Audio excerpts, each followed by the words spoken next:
함께 주님 찬양하겠습니다. 찬송가 505장으로 주님께 찬양합니다.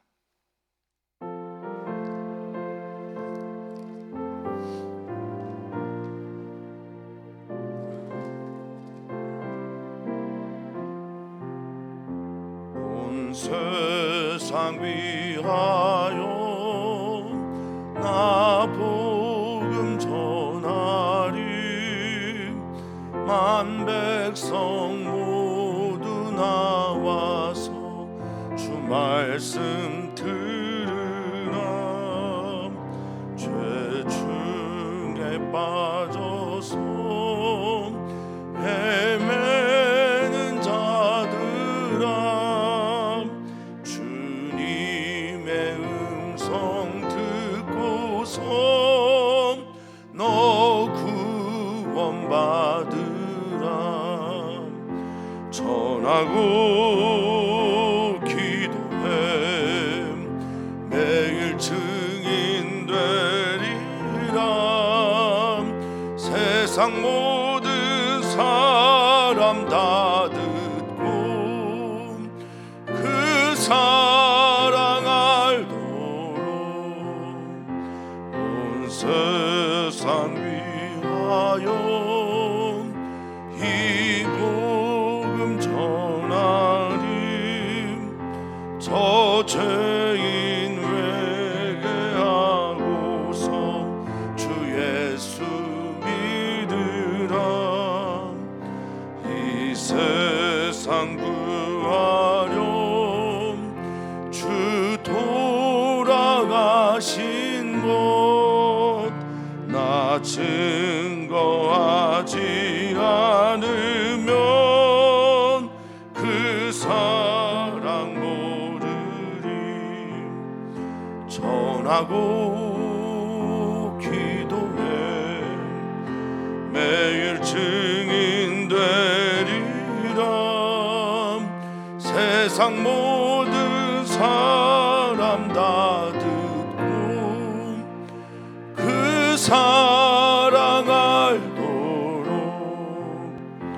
온 세상 위하여 주의 힘 아닌 주 예수 이름이 믿어 이 복음 전하자. 먼 곳에 나가서 전하지 못해도 나 어느 곳에 있든지 늘 기도 힘쓰리.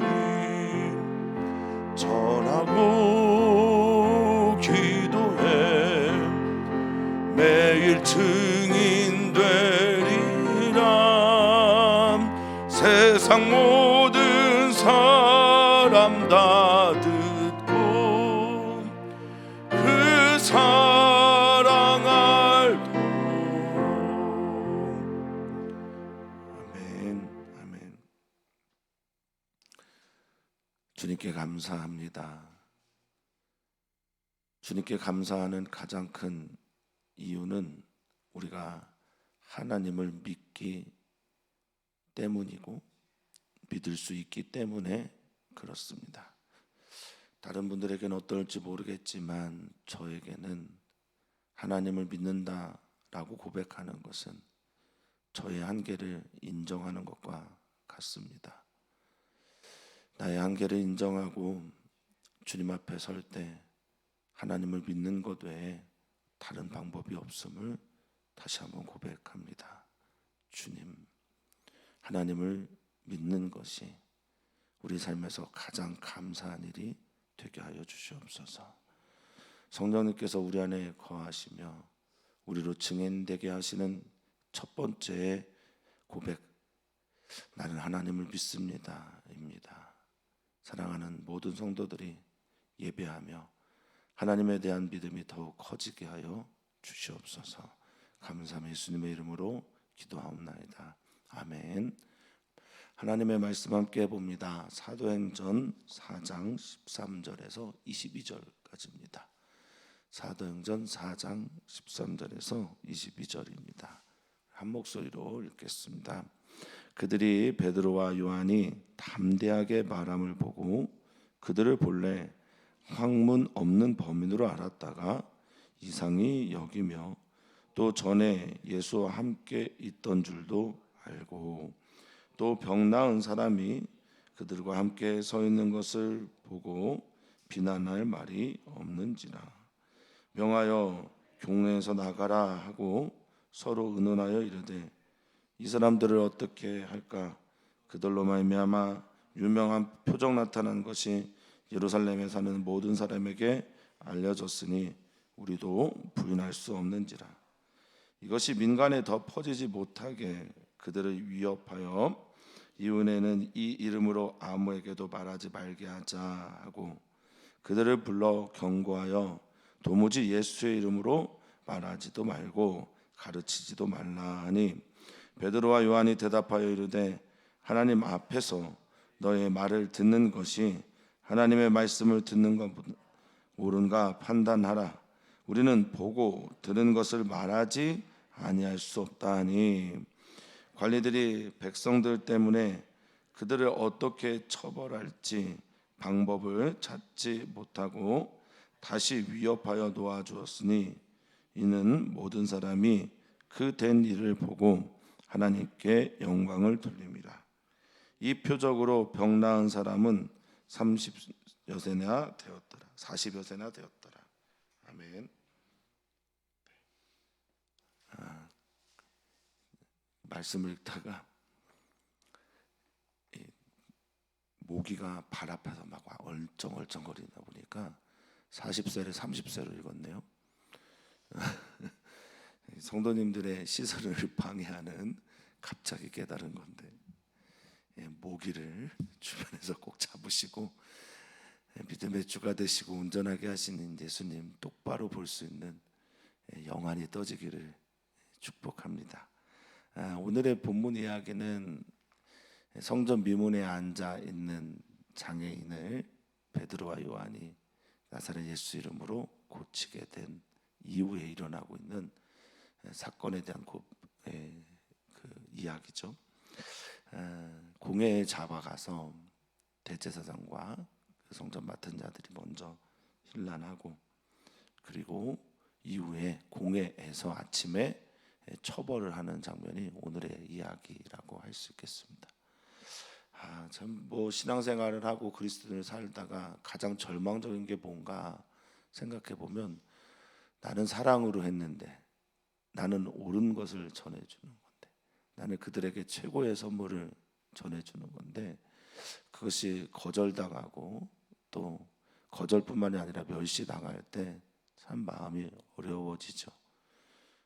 특히 그냥 노방전도 하다가 만나 스쳐 지나가는 사람들의 거절이야 그럴 수도 있다 생각하는데 가까운 사람들의 거절이라든지 또 어떤 경우에 더 힘든가 생각해 보면 알만한 사람들의 거절은 더욱더 우리를 힘들게 합니다. 알만한 사람들, 오늘 성경에서 제시하고 있는 알만한 사람들은 하나님께 예배하는 제사장 그룹들이고 또 하나님의 말씀을 필사하는 서기관 그룹들이기도 합니다. 또 하나님의 말씀을 가르치는 바리새인 그룹들이기도 합니다. 우리 주변에 알만한 사람들이 하나님의 말씀, 하나님의 놀라운 일들을 거부합니다. 우리들의 가족들이 하나님의 말씀, 하나님의 사건을 거부하려고 합니다. 거절하려고 합니다. 그럼에도 불구하고 우리는 오늘 하나님께서 들려주시는 말씀을 기억하면서 한 걸음 더 그들을 향해 그리고 하나님을 향해 나아가기를 축복합니다. 사도행전에 있는 이야기들을 보면서 그들의 설교는 그들의 메시지는 하나님을 향해 사도들의 메시지는 한 걸음 나아가는 것임을 자꾸 발견하게 됩니다. 말하고 하나님께 더 가까이 가고 하나님께 더 가까이 감으로 더 깊은 은혜를 사람들에게 전하고 나누는 그런 귀한 사도들의 발걸음이 우리 성도님들의 삶에서 나타나게 되기를 기도하겠습니다. 자, 13절 보니 그들이라 함은 사내들인에 있는 공회원들을 말할 겁니다. 70명과 대제사장으로 구성되어 있는 이스라엘 민족의 자치단체, 장, 그룹 이렇게 보시면 되겠습니다. 우리로 보면 국회 정도 될 텐데 이들이 관장하는 것은 그저 종교에 관한 것만은 아닙니다. 정치와 또 문화, 경제 전반적인 것에까지 생활을 다루고 또 그들의 공동체 생활을 주관하는 곳이라 매우 중요한 것이죠. 근데 그들이 베드로와 요한이 담대하게 말함을 보게 됩니다라고 성경은 먼저 시작합니다. 담대하게 말하는 것이 그들에게 이상했다라는 거죠. 표적보다 하나님의 기적이 나타난 것보다 더 놀라운 것은 이들이 담대하게 말하는 것이죠. 변했다라는 겁니다. 예전에 무서워 피했던 사람들이죠. 예수님의 그 기적들 다 보고 따랐음에도 불구하고 예수님이 십자가에서 죽으실 때 예외 없이 다 도망갔던 사람들이란 말입니다. 대제사장의 뜰에서 예수님을 부인하고 저주까지, 자신에 대한 저주라는 성경학자의 의견도 있으나 어쨌든 그걸 부인했던 그 베드로가 맞습니다. 성경은 무엇을 얘기하고 있습니까? 나도 변할 수 있다라는 걸 말하고 있는 건 아닐까요? 우리도 변할 수 있습니다. 대제사장의 종들 앞에서도 우물쭈물 아무런 말도 하지 못했던, 도망가기 급했던 베드로가 이제 대제사장 그룹뿐 아니라 공회 앞에서 담대하게 말합니다. 이 담대하게라는 말은 사도행전의 주제어 중에 하나라고 저는 믿습니다. 왜냐하면 사도행전 28장 끝절이 31절로 알고 있는데 거기에도 말하거든요. 담대하게 거침없이 예수 그리스도에 대한 증언과 하나님 나라의 말을 전했다라고 선언하고 있습니다. 담대하게 거침없이는 사도행전의 굉장히 중요한 주제이고 사도행전의 다른 변명은 설교행전이기 때문에 그렇습니다. 이 설교라는 것은 다름 아닌 지금 제가 설교하고 있는 것처럼 설교하는 게 아니라 증언하는 것이고요. 믿지 않는 사람들을 향해 외쳤던 그런 선포였기도 했습니다. 담대하게 전합니다. 이 담대하다라는 말이 그래서인지 모르겠습니다. 담대하다라는 말은 구약 성경에서는 이제 담대하다라는 말은 다르게 쓰죠. 아마츠라나 혹은 강하다라고 하는 하짝글을 써서 꽉 붙잡다라는 의미를 가지고 있는데 여기서는 담대하다는 말이 파르레시아라는 거예요. 파르는 판이란 단어에서 온 거예요. 판은 뭐냐? 모든. 레시아는 말이에요, 말. 그러니까 기탄 없이 모든 것들을 말할 때 너 담대하구나. 말을 하는 것을 주저하지 않는 걸 보고서 담대하다라고 했던 거죠. 그 봅니다. 그걸 보고 이 사람들 원래 공부도 할 줄 모르고 글도 쓸 줄 모르는, 그러니까 여기 학문 없는 범인이란 말은, 학문 없는이란 말은 글을 쓸 줄 모르는 문맹이라는 거예요. 그 문맹인데 그래서 평범한 사람인 줄 알았는데 이상히 여긴 거예요. 그리고 또 성경은 친절하게 설명까지 합니다. 예수님과 함께 있어서 예수님을 부인했던 그 사람이라는 걸 일부러 떠올려줘요. 예수와 함께 있던 줄도 알고, 여기 보면 그들이 베드로와 요한에 대해서 봅니다. 그리고 알았습니다. 그리고 알고 있습니다. 이 무엇을 말하는 걸까요? 그들도 이 제자들을 충분히 잡을 수도 있었고 죽일 수도 있었어요. 그런데 벌벌 떨고 무서워하는 모습들을 보고 그냥 신경 쓰지 않았다는 뜻입니다.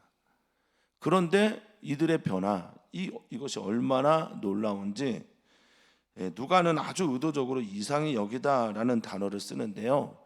이상히 여기다라는 단어가 따움마조라는 헬라어인데 이건 이상히 여기다, 경탄하다, 놀랍다라는 말과 함께 하나님을 찬양하다라고 할 때도 쓰는 말이거든요. 그러니까 하나님께서 내게 하신 놀라운 일들 때문에 하나님을 찬양하다라고 할 때 따움마조라는 단어를 써요. 이거 신적 능력이구나, 이런 뜻입니다. 이들이 정말 제대로 변했구나, 아니면 미쳤든지. 이렇게 보는 겁니다.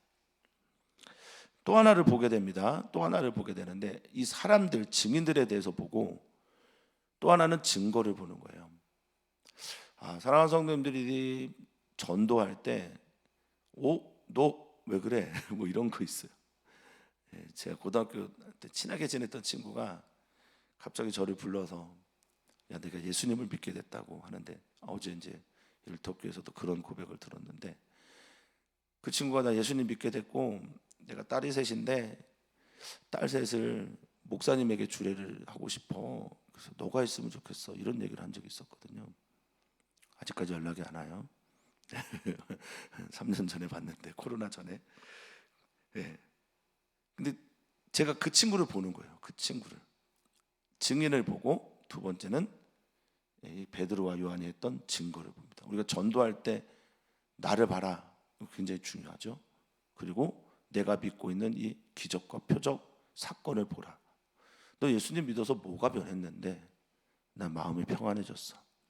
너 예수님 믿어서 뭐가 변했는데? 그 증거를 보여줄 수 있는 것. 그 증거가 뭡니까? 병 나은 사람이 그들과 함께 있는 거예요. 이 표적입니다. 표적, 증거, 이게 분명하게 있으니까 그들이 비난할 말이 없는 겁니다. 여기 이 병났다라는 말은 오늘의 문맥에서는 뭐 그렇게 중요한 단어는 아니지만 이 병났다라는 단어를 한번 좀 생각해 보려고요. 이 병났다라는 말이요, 성경에서는 테라피오라는 말을 썼어요. 테라피, 요즘에 많이 쓰는 뭐 테라피, 이게 이제 여기서 온 겁니다. 근데 이 테라피오라는 단어의 원 뜻에는요 이런 뜻이 있습니다. 섬기다라는 뜻이 있습니다. 섬기다. 그러니까 병을 고친다라는 건 예수님이 그 병 나은 사람들을 섬겨준 거예요. 그러니까 지금 성전 미문에 앉아 있는 장애인을 고치는 것이 제 입장에서 보면 최고의 섬김이었던 거죠. 주님께서 우리를 섬겨 주셨는데 그 섬겨줌의 여러 결과들 중에 하나가 병도 낫고 귀신도 되어졌고 눌린 마음에서 자유롭게 하는 거죠. 주님은 우리를 섬겨 주십니다. 그게 이제 병 나음으로 나타난 거예요. 어쨌든 이 치료와 섬기다, 회복하다라는 뜻을 가지고 있는 테라피오의 그 증거된 사람이 여기 있는 거예요. 그러니까 비난하지 못하는 거예요. 이 비난하다라는 말이 어떤 의미를 가지고 있나 생각했더니 여기 이제 반박하다, 반대하다, 거부하다라는 말들인 거죠. 이 안티라는 전치사와 레고 말하다라는 말, 안티는 우리 너무 잘 알고 있잖아요. 반대말. 가끔 전도하다가 그런 사람들을 봅니다. 반대말 찾기 하는 사람. 어쩜 그렇게 반대말 찾기를 잘하는지. 복음을 전하다가 함께 대화하다가 이 사람은 나를 위한 반대말만 찾고 있는 건가? 이런 사람들을 봅니다. 근데 지금 알만한 사람이, 하나님을 잘 믿는다고 하는 사람들이 반대말을 찾다가 증거와 증인을 보고 비난할 말을 찾지 못하게 됩니다. 그러면서 할 말이 없으니 너네 잠깐 나가 있어 라고 하고 서로 공회에서 의논합니다. 어떻게 처벌을 해야 될까를 의논하겠죠. 16절에 그 내용이 나오고 있어요. 이 사람들은 어떻게 할까? 저는 이 말 되게 중요하다고 생각하거든요. 왜 중요하냐? 오순절 마가다락방에서 성령이 임하고 방언의 사건을 통해서 베드로가 설교했을 때 이스라엘 백성들이 그 설교를 듣고 난곳 방언으로 듣는 그 하나님의 놀라운 일들을 듣고 뭐라고 마지막에 설교 듣고 말했습니까? 형제들아, 우리가 어찌할꼬, 어떻게 해야 내가 구원을 받습니까?를 질문했잖아요. 근데 그 단어들과 여기에 나와 있는 이 사람들을 어떻게 할까라는 단어들이 똑같아요. 재밌죠? 말씀을 제대로 들은 사람들은 내가 어떻게 할까를 고민합니다. 내가 어떻게 이 말씀을 듣고 이 기적 앞에서, 하나님 놀라운 사건 앞에서 내가 어떻게 해야 됩니까를 고민해요. 그런데 하나님의 말씀을 비껴 맞은 사람들은, 잘못 맞은 사람들은, 하나님의 말씀을 피하고 싶은 사람들은 저놈을 어떻게 해야지? 이렇게 해야 되나? 저 복음을 전하는 메신저를 어떻게 해야 되지? 이렇게 한다는 거예요. 사랑하는 성도님들이, 하나님의 말씀이 내게 정면으로 맞아 들어갈 때 우리에게는 회개하고 싶어하는 마음이 생겨나거든요. 돌이키고 싶어하는 마음이 생겨요. 내가 이렇게 살았으니까 바뀌고 싶다. 그때 나오는 말이 내가 어떻게 해야 합니까? 합니다. 내가 어떻게 해야 합니까? 나를 저렇게 말하고 있는 나에게 하나님의 말씀을 강하게 전해서 내 심령을 찔러 쪼개려고 하는 저놈들을 어떻게 해야 될까가 아니라 내가 어떻게 해야 될까가 제대로 된 하나님 말씀 앞에서의 태도라고 저는 믿습니다.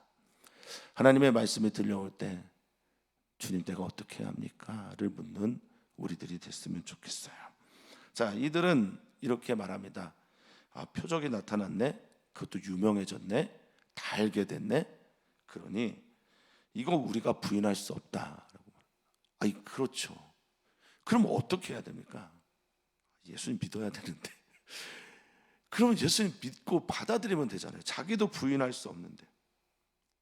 여기 부인하다라는 말이 아르네온마인데 거절하다라는 뜻이에요. 이게 거절할 수 없는 사건이란 말입니다. 버리거나 비방할 수 없는 사건이란 말이에요.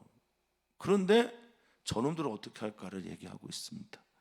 그리고 표적이 다 나타났고 보여졌다라고 말하면서 이런 말을 합니다. 그래서 17절과 18절에 하는 이들의 행동을 보십시오. 그럼 하나님을 인정하면 되는데, 아멘 하면 되는데, 받아들이면 되는데 그래도 하지 못합니다. 이게 이 공회에 있는 사람들만의 이야기일까요? 우리들도 그럴 때가 많죠. 하나님이 하신 일들이 많은데 하나님을 거부하고 싶을 때가 얼마나 많은지 몰라요. 이것이 덮어지면 안 된다는 거예요. 이 퍼지다라는 말이 나눠지고 분배되다라는 디아네모라는 헬라어인데요.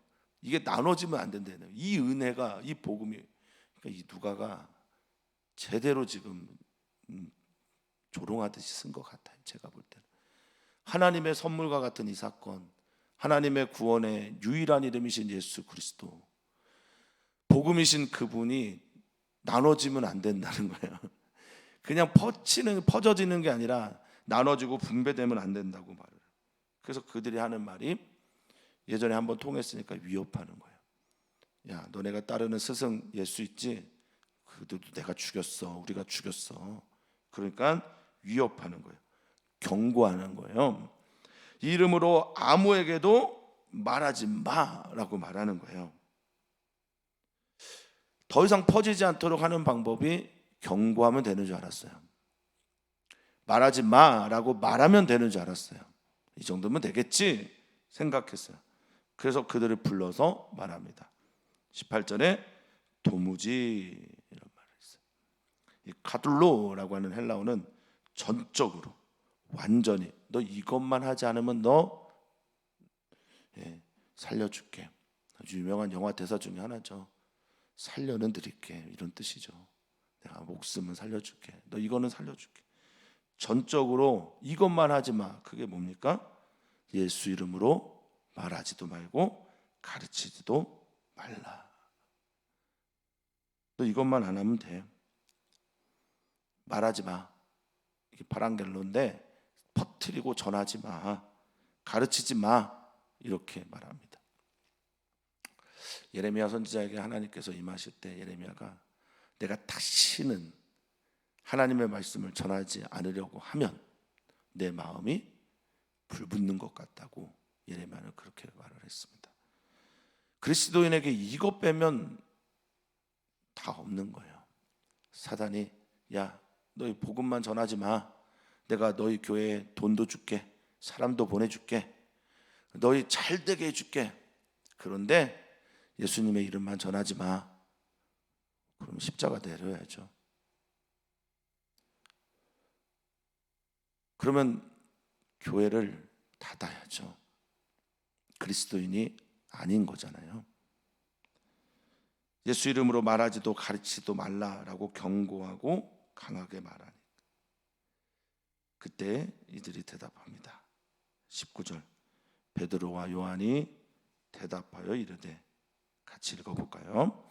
하나님 앞에서 너희의 말을 듣는 것이 하나님의 말씀을 듣는가 보다 옳은가 판단하라 라고 말합니다.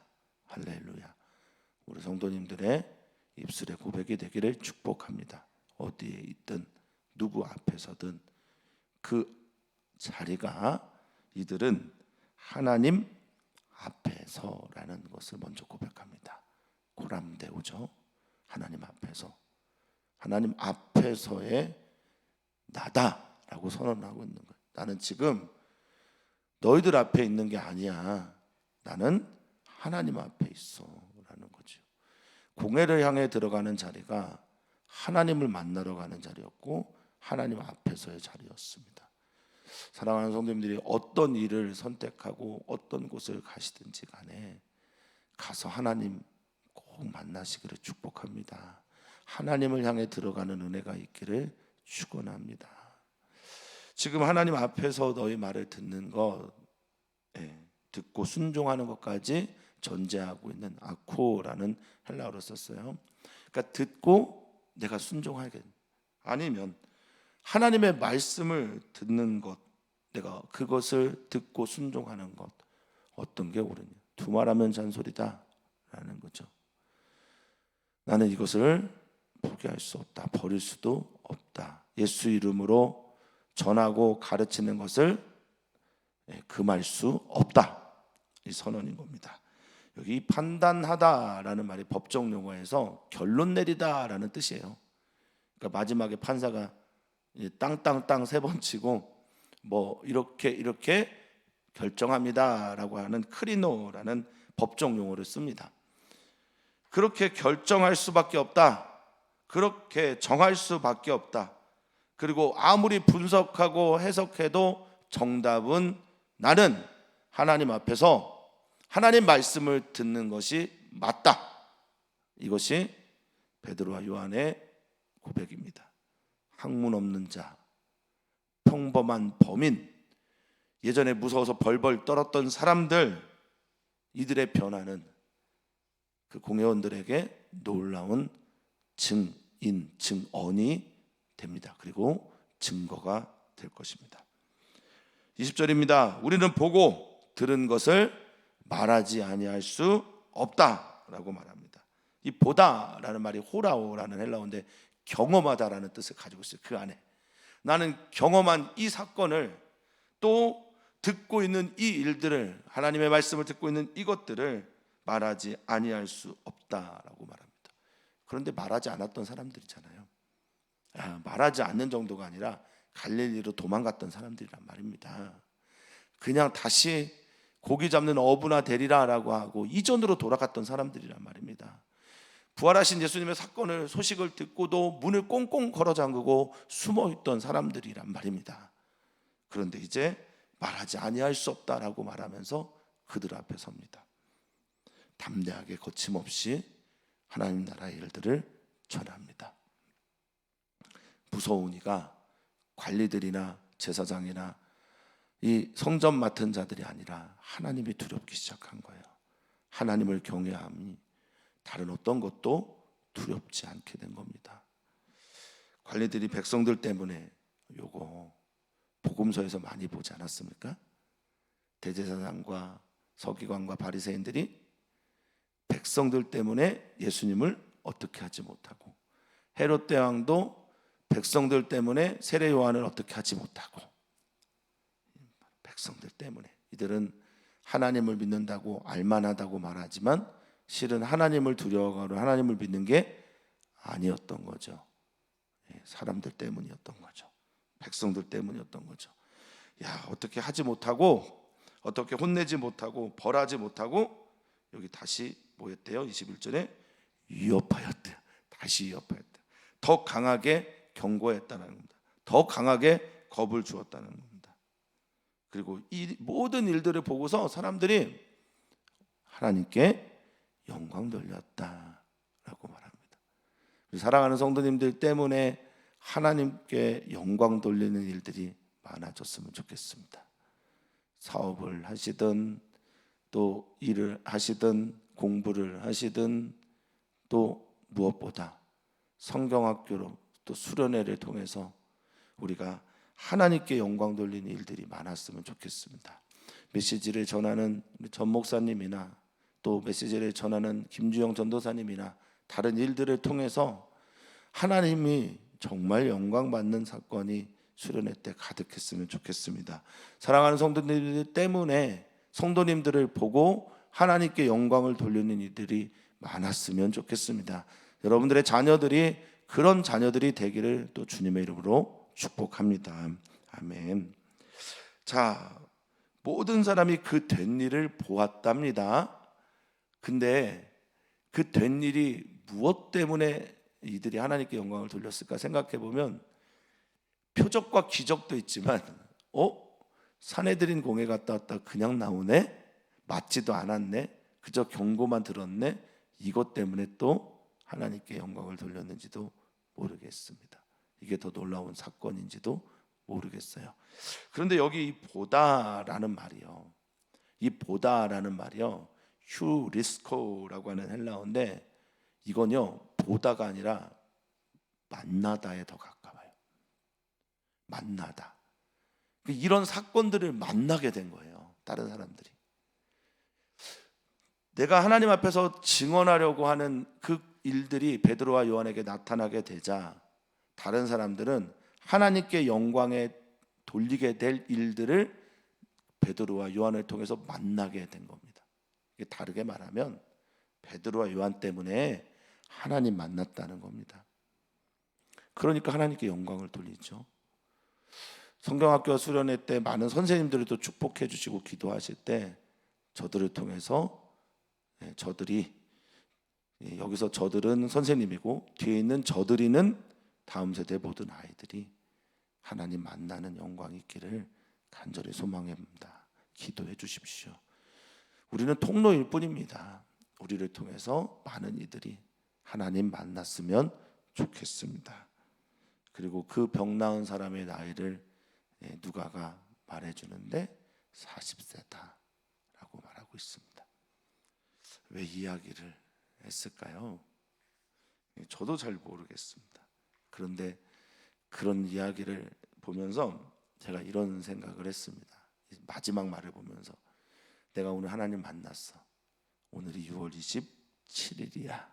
뭐 이런 느낌인 것 같아요. 2023년이야. 내가 내 인생의 변곡점을 만들었던 때지. 이런 거죠. 뭐 예운교회에 내가 몇 년 전에 왔었어. 내가 몇 년 전에 어떤 직분을 맡았어. 내가 그때부터 변했지. 그때부터 나는 병 나은 자였지. 나는 그때부터 예수님을 만났고 기도했던 자였지. 바로 이런 느낌 아니었나 싶어요. 어떤 나이에 어떤 시기에 하나님께서 깊이 내 시간 속으로 들어온 때 그 병 나은 사람은 40살이었습니다. 우리는 오늘이었으면 좋겠습니다. 하나님이 내 인생에 깊이 관여하셔서 들어오셔서 나를 만지고 변화시킨 날이 오늘이기를 주의 이름으로 축복합니다. 오늘 기도합니다. 우리는 기도합니다. 우리 청년들, 청년 수련회가 8월 13, 14, 15가 있고 아주 청년들이 참 좋아하는 먼트리 쌈이라고 하는 찬양 인도자가 오고 또 김주영 전도사님이 메시지를 전합니다. 기도해 주시기를 바랍니다. 청년들이 일어나 걸을 수 있는 힘을 얻게 해달라고 기도해 주시고, 주제가 고생이에요. 고는 영어고요. 생은 한자로 생명을 말합니다. 고생인데 고생을 향해 가는 청년들의 이야기를 보았으면 좋겠습니다. 이주민들을 위해서 기도해 주십시오. 이주민 교회 외로운 친구들 더운 여름에 다치지 않도록 그렇게 기도해 주시고, 우리 다음 세대를 위해 또 선교사님들을 위해 어제 귀국한 강정규 선교사님과 이제 귀국할 정동준 선교사님 한국 생활을 위해서도 기도 부탁을 드리겠습니다. 하나님 살아계십니다. 하나님 살아계신 증거가 바로 우리입니다. 그리고 우리는 그것을 증언하는 주님의 증인 되기를 원합니다. 하나님 앞에서 우리의 삶입니다. 나는 일을 하나 나는 하나님 앞에서 일을 합니다. 나는 운전을 하나 하나님 앞에서 운전을 합니다. 나는 하나님 앞에서의 삶을 살아냅니다. 주님, 우리의 모든 것이 하나님 앞에서의 삶이 되길 소망하며 사랑 많으신 예수님의 이름으로 기도하옵나이다. 아멘.